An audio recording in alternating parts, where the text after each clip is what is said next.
Attend two devastating suicide bombings in Kabul, Afghanistan have left the architects of U.S. foreign policy reeling. Raising the question, how will the horrific violence inform U.S. foreign policy going forward? That's what KIMT News 3's Anthony Monzon has been looking into today, and he joins us now. Katie and George, in the wake of September 11th, the United States entered the war in Afghanistan with the primary objectives of stamping out al-Qaeda and stopping the nation from fueling terrorism. 20 years later, the U.S. is preparing to hand things off to the Taliban. And while political analyst Race Hardy says foreign policy failures in Afghanistan go back several administrations, recent decisions from the Oval Office have undoubtedly been poor.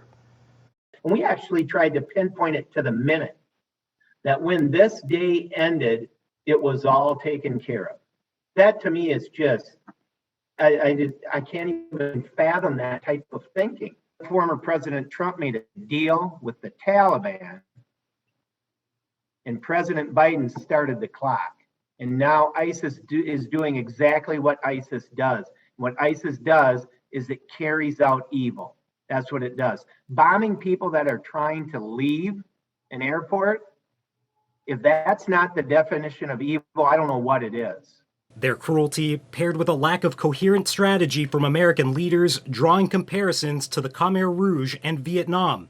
But with human rights and infrastructure having come a long way in Afghanistan over the past 20 years, the Taliban now face the challenge of governing, a task some experts feel may lead to their own demise. There's going to be infighting in the Taliban. They've got economic deals they're going to have to make. They're going to have to make political deals. They're going to have to deal with Iraq, Iran, and Pakistan. They're going to have politically.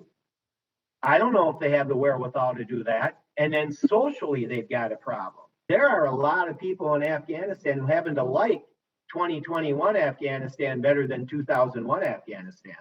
And they're not going to want to put up with this. We've already seen that. Now, the Taliban's method of putting that down isn't discussion. It's trying to put the hammer to them. Well, do they have enough strength to put the hammer to hundreds of thousands of people? And Hardy believes the American public doesn't have the will at this point to recommit to war in Afghanistan, but the fear is now the Taliban will go down swinging, indiscriminately slaughtering civilians and those who helped American forces. Now, Craig Ugland, a local leader in supporting military families, tells me many Afghanistan veterans have those people in mind as they watch from afar. The biggest thing from the veterans I've talked to is that we can't leave Americans behind, and we can't leave those that helped us behind. Ugland has also been in touch with Gold Star families, many worried the loss they'll carry with them for the rest of their lives may be in vain. They're frustrated. They don't want their children or their sibling or their spouse's loss to be in vain. And